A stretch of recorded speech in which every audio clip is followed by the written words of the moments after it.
Fala pessoal, sejam todos bem-vindos ao meu canal. Sou o professor Bruno Mendes, sou ex-policial penal, para quem não me conhece. Fui aprovado em 6 concursos públicos para as carreiras policiais, 2 vezes para a Polícia Militar, 2 vezes para a Polícia Penal e 2 vezes para agente Polícia Civil em 5 estados da federação, né?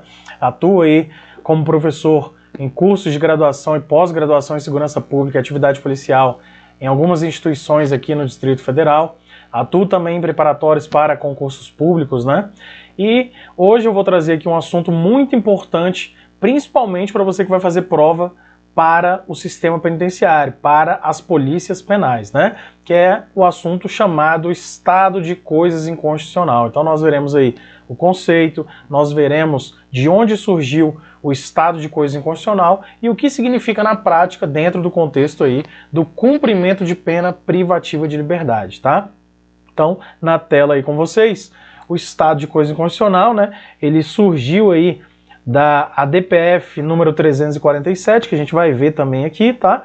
E avançando aí, nós temos, né, a origem e o conceito. Então, pessoal, o estado de coisa inconstitucional, ele foi declarado pelo Supremo Tribunal Federal, nosso STF, no ano de 2015 em plenário, diante aí de uma ação de descumprimento de preceito fundamental, número 347. Tá? Esse conceito aí de estado de coisa inconstitucional que a gente vai ver agora do que se trata, né?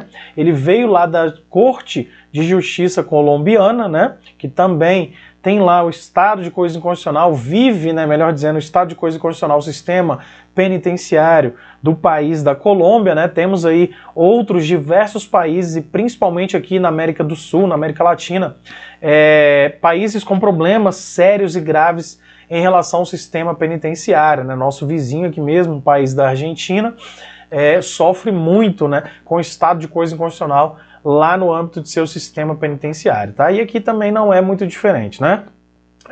Então, pessoal, é um conceito trazido lá da Colômbia, tá? E foi declarado assim pelo Supremo Tribunal Federal em 2015, tá? E o que significa o estado de coisa inconstitucional? Então, o estado de coisa inconstitucional é um conjunto de graves violações a direitos e garantias fundamentais previstas no texto constitucional de 88, bem como constantes violações a direitos humanos durante o cumprimento da pena privativa de liberdade. Lembrando que o estado de coisa inconstitucional ele não atinge somente aqueles que já tiveram contra si uma sentença penal condenatória transitada em julgado, né? Ou seja, presos condenados, mas também a presos provisórios, tá? E também, o que muita gente não sabe, o estado de coisa inconstitucional ele também acaba afetando, atingindo os policiais penais e todos os funcionários que trabalham no interior de um estabelecimento penal no Brasil, tá?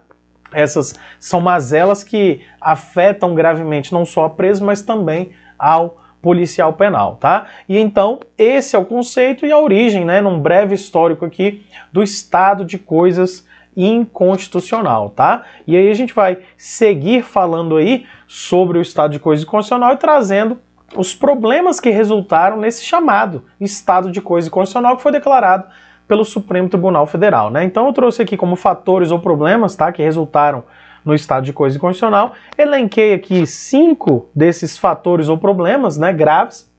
Dentre eles aqui, nós temos no número 1, a precariedade da estrutura dos presídios brasileiros, né? Isso aí não é um assunto novo, né? Todo mundo conhece, né? A precariedade das edificações, da estrutura, né? Melhor dizendo, dos presídios brasileiros, né, pessoal? Muitos deles, inclusive, são construídos em locais inadequados, né? Lá no interior de municípios, de cidades brasileiras, né? E isso acaba afetando ali toda a população em volta desse presídio, né? Os presídios eles devem estar em local afastado da cidade, do meio urbano, né? E preferencialmente, né, que seja dentro de complexo penitenciário. Você coloca lá todos os presídios do estado no mesmo local, né? Então, nós temos aí esse problema também em relação à precariedade física, né, das instalações dos presídios brasileiros, tá? E aí, seguindo, nós temos um item aqui que trago também, que é muito importante, talvez, em minha opinião, principalmente, o mais grave de todos, que é a superlotação, tá? Mesmo aqueles que nunca adentraram o estabelecimento penal no Brasil sabem que que é um local insalubre, um local perigoso e superlotado de presos, né? Celas aí que, em regra, foram construídas para alojar 4 presos, tem aí 10, 15, 20, 30, em alguns lugares até mais, né? Então, a superlotação é um problema muito grave, e desse problema chamado superlotação decorrem vários outros, como a falta de água, a falta de uma adequada alimentação, o Estado passa a não conseguir efetivar lá os direitos trazidos na Lei de Execução Penal, lá no artigo 41, né, o vestuário, as assistências jurídicas, a saúde religiosa. Então, da superlotação decorrem todos os demais problemas, tá? E a superlotação, obviamente, está dentro do contexto de estado de coisas inconstitucional, tá? E aí, seguindo, nós temos aqui no item 3, que trago para vocês, agressões físicas e torturas praticadas em desfavor de presos. Pessoal, isso aí é um assunto polêmico. Hoje não é mais como antes, né? Graças a Deus, não é um problema que afeta tanto o sistema penitenciário como afetou no passado, claro, né? Nós temos aí várias séries e filmes que retratam que os antigos carcereiros, eles praticavam a tortura, agressões físicas, verbais e tortura em desfavor de presos durante o cumprimento da pena lá nos mais diversos presídios brasileiros, né? E até do mundo mesmo, falando a nível internacional também. Hoje, claro, isso mudou, tá? Principalmente com a estruturação dos presídios, a carreira, né, do antigo agente penitenciário, hoje policial penal, principalmente a partir do ano de 2019, que tivemos essa modificação lá no artigo 144 da Constituição Federal, né, que trouxe a polícia penal. Esses problemas relacionados a agressões, sejam verbais ou físicas, e até mesmo a prática da tortura, vem diminuindo bastante, tá? Não dá para afirmar que não temos mais tortura no sistema penitenciário. Infelizmente temos sim, mas diminuiu e muito, beleza?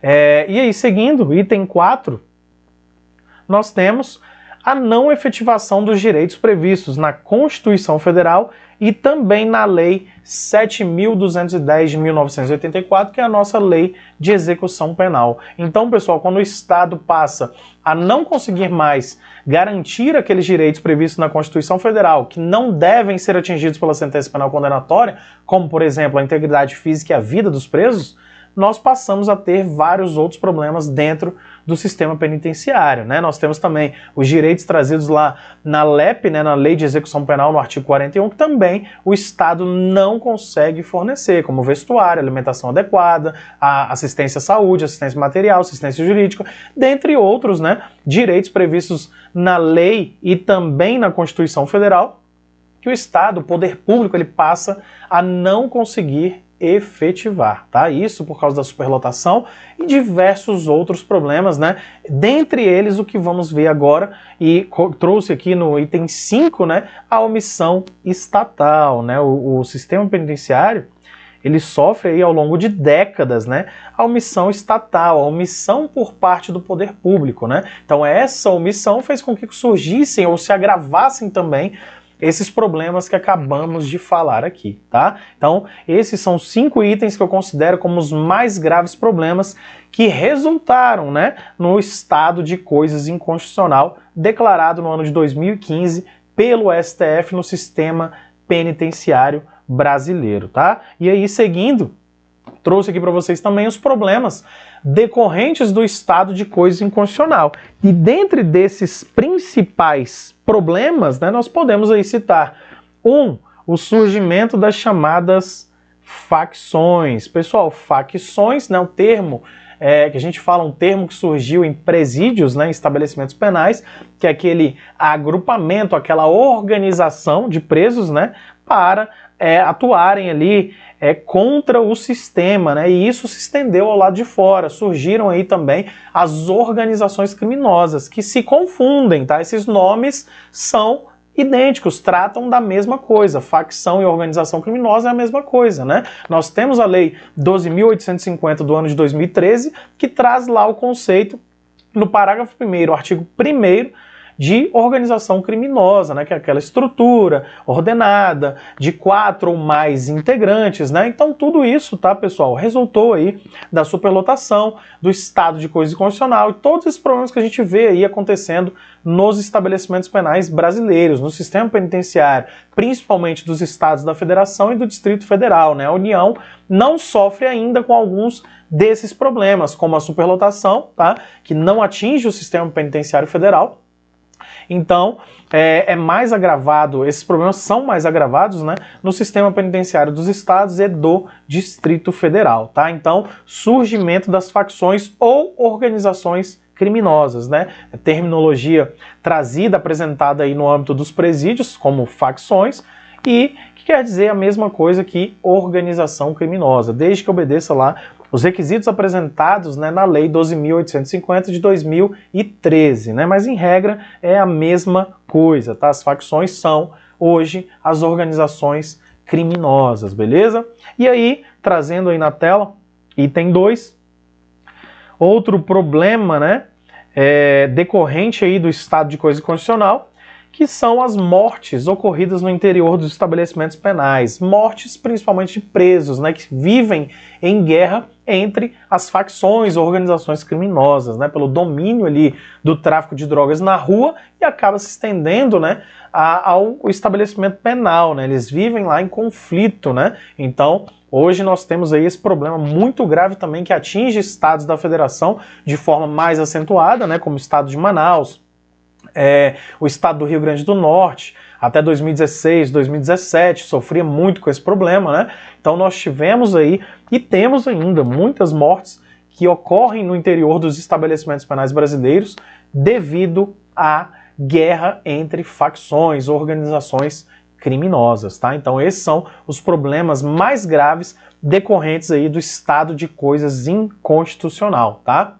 Então, pessoal, essa é a origem da terminologia estado de coisa inconstitucional e também seu conceito, tá? Como vimos aqui nessa breve aula, né? Trouxe de forma rápida aqui, mais técnica, para que você entenda o que é o estado de coisa inconstitucional que é vivenciado hoje no sistema penitenciário brasileiro. Não só no Brasil, mas também em alguns países do mundo, como falei no início aqui da gravação, tá? E você que vai fazer a prova da Polícia Penal, principalmente aí do estado de Minas Gerais, leve para você para a prova discursivo estado de coisa inconstitucional. Grave esse número, a DPF número 347. Cite ele na sua prova que certamente a sua nota vai ser elevada, tá? Nós vimos aqui o conceito, coloca lá na prova e tudo que a gente falar sobre o sistema penitenciário hoje vai envolver o estado de coisa constitucional. Então o examinador ele não vai ter como fugir muito disso na prova discursiva. Ele vai trazer para você um problema, né, muito provavelmente, e você pode associá-lo ao estado de coisa inconstitucional, coloca lá o número da DPF que sua nota vai ser muito boa e certamente vai sair na frente aí de muitos candidatos, tá? Então, mais um vídeo sobre o sistema penitenciário brasileiro, sobre segurança pública, sobre a Polícia Penal aqui no meu canal. Peço a vocês que curtam o vídeo, inscrevam-se no meu canal e assine aí as notificações, né? Clica aí no sinalzinho para que você receba novos conteúdos que estarei disponibilizando aqui no meu canal. Para quem não me conhece, tenho outras aulas aqui já gravadas que tratam do sistema penitenciário, da segurança pública e vários outros assuntos de leis penais especiais para concursos públicos, beleza? Então acompanha aí. Tem o meu livro também, Sistema Penitenciário, Insegurança e Insalubridade, formato físico à venda no site amazon.com.br e em formato digital, e-book, né, lá no site da Hotmart, beleza? Então, pessoal, fico por aqui, até uma próxima, beleza? Um forte abraço!